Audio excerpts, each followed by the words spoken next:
Hi guys, welcome to my YouTube channel today. So if you are a React developer and do not really understand the concept of useMemo hooks or use callback hooks, then this video is definitely for you.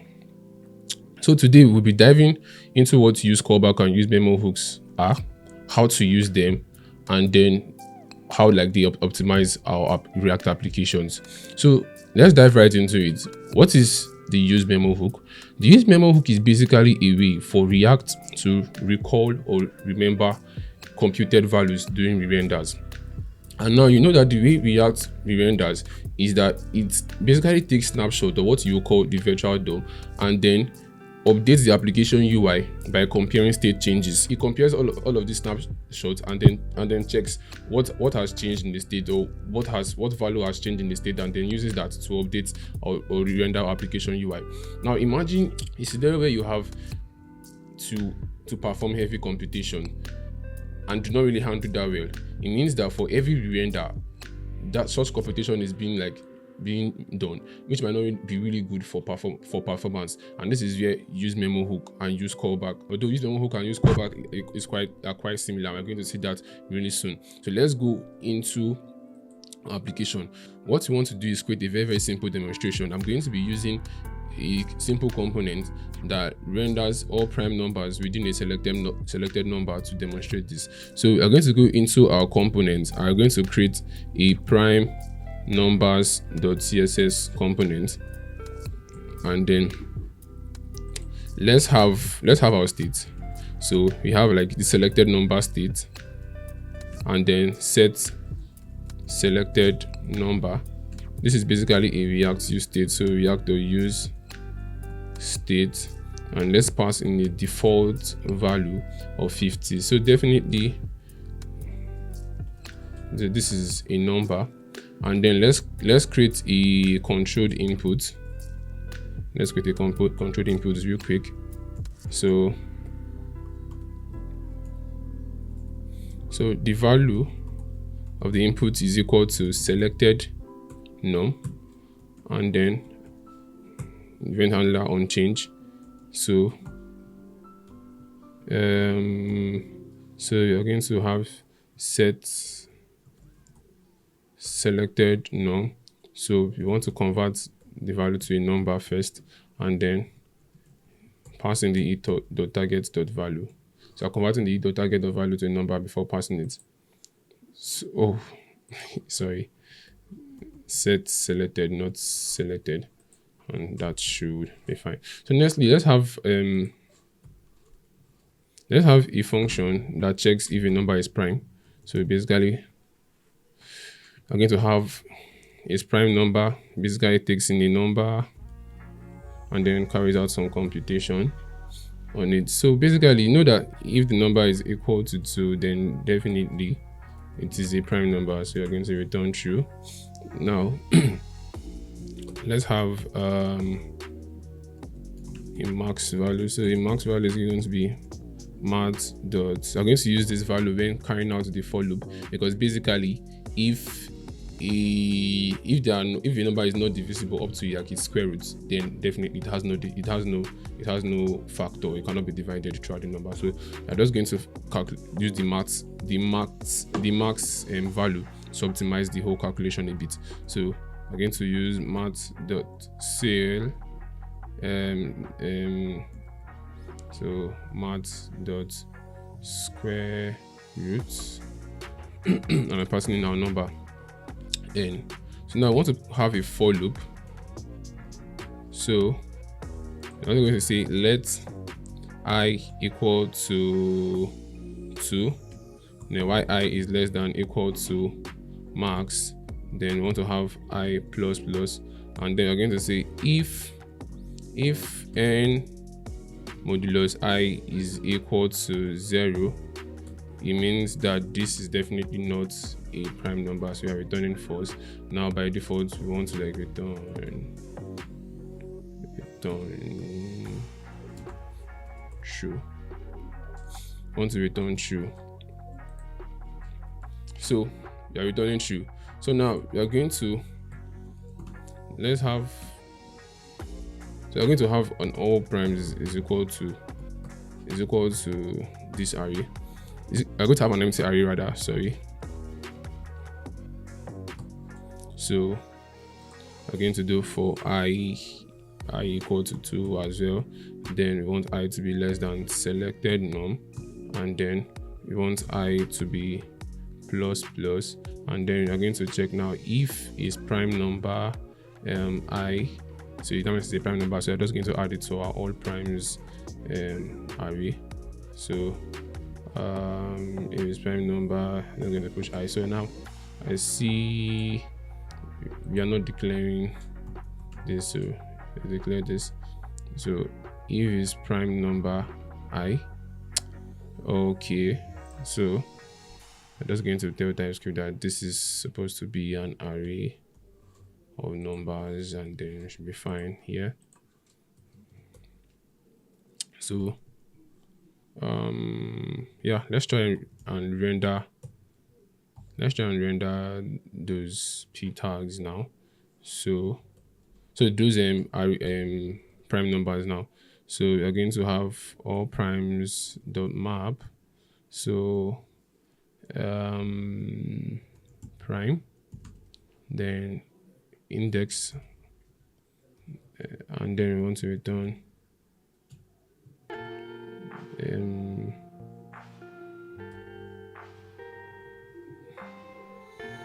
so going to have, and then the key is going to be index. So yeah, I'm just going to go into the app.css, and then we should be able to import.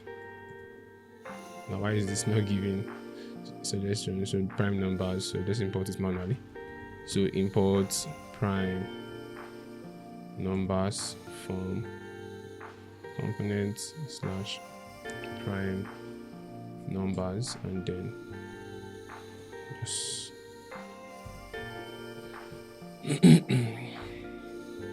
so no, this is crazy.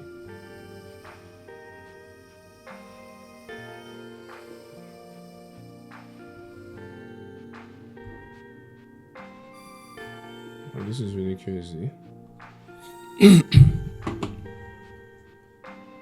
So let's console the log all primes, and then let's see what's going on.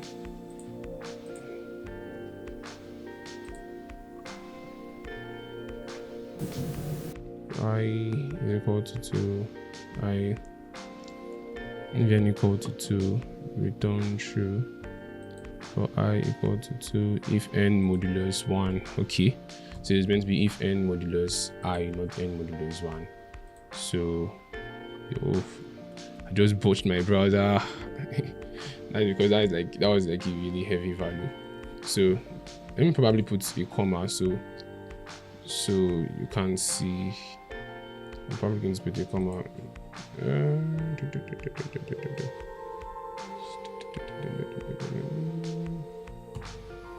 So you can see 23. Okay, good. So now we have all prime numbers being rendered within a selected number. So now I'm just going to do something real quick. So I'm just going to come into this same component, and then let's say I want to have some count or whatever. Then set count is equal to react.useState, and let's just count is a number. So let's have an effect, a use effect. So react.use effect.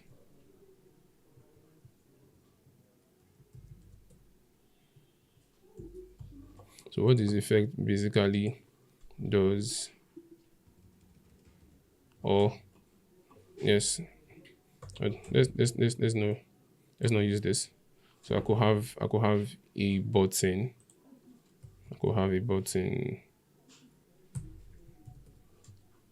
So that it's click me, and then on click what the button does is just set count to be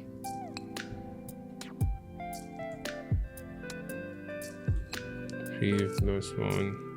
Then just right here I could have EH1 paragraph that reads, this is the current count.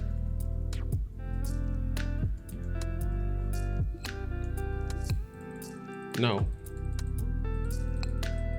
what is happening is, in the same component we have the count state, and then we have the selected norm state.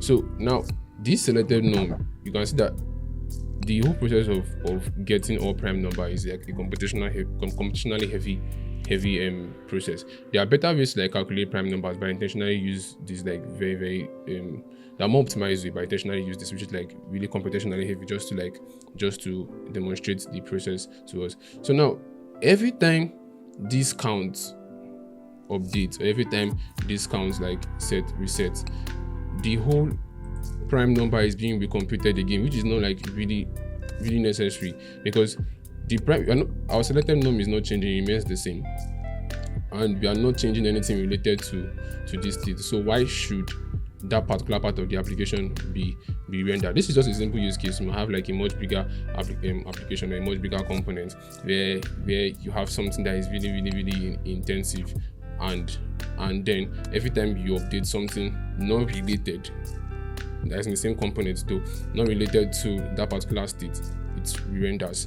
So this is where the useMemo hook comes in. The useMemo hook can be used to optimize this particular function.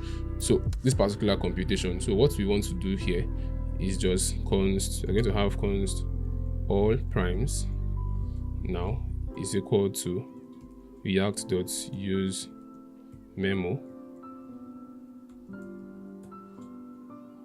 and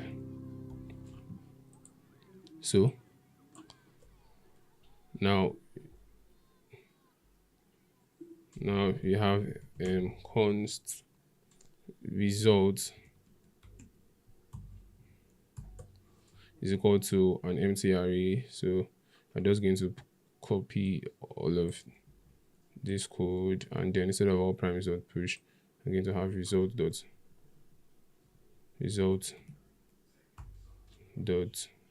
push, and then the end I'm going to return result. So now this is only going to change when selected norm changes. Now you can see that the old warning where we have the console telling us that the use state to be only can be rendered more than once because of the loop that we have that's disappeared. So now what is happening here is that we are telling the React application, or like telling our React application to reuse the computed value across the renders. So long as the selected norm does not change, there's no need for you to like try and recompute it. You can still use the same value from the previous render. You can see the same computation from the previous render instead of trying to like recompute the same value again. You understand? So basically the useMemo hook is a little catch, like a sum of little catch in React, and then these dependencies is a way for us to invalidate that catch. So if I go into the application, and then I could like, although you can't like see that visually, but now this does not re-render because this 50 remains the same. The only time this renders is if I can't put a number bigger than that, so I don't botch things.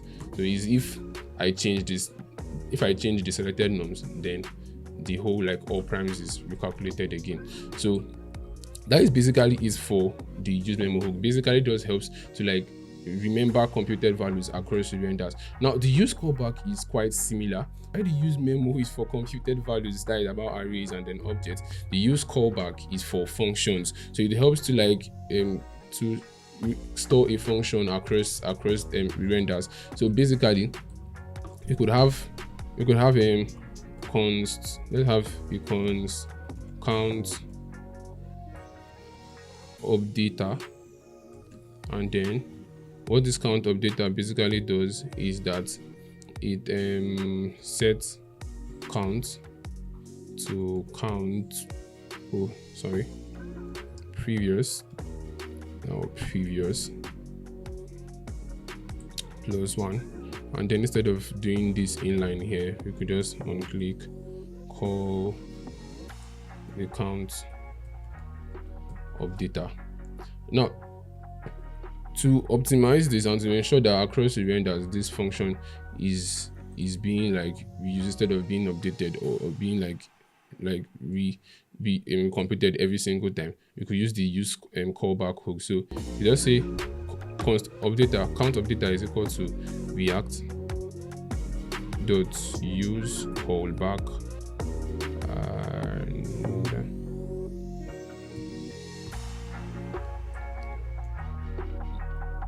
so now we'll have this function being preserved across re-renders. So the key difference between they basically do the same thing.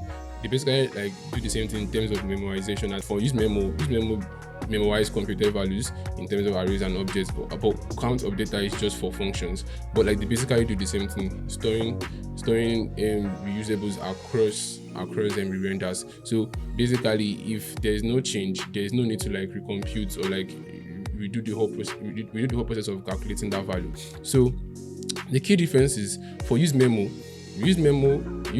returns computed values and returns objects, while use callback returns functions. Then useMemo reuses computed values across renders, then for use callbacks is functions. So basically that's it. I hope this video gives you a better perspective or helped you understand use callback and useMemo better. Now, if you like the video, just click on the like button and then subscribe. Thank you. Bye.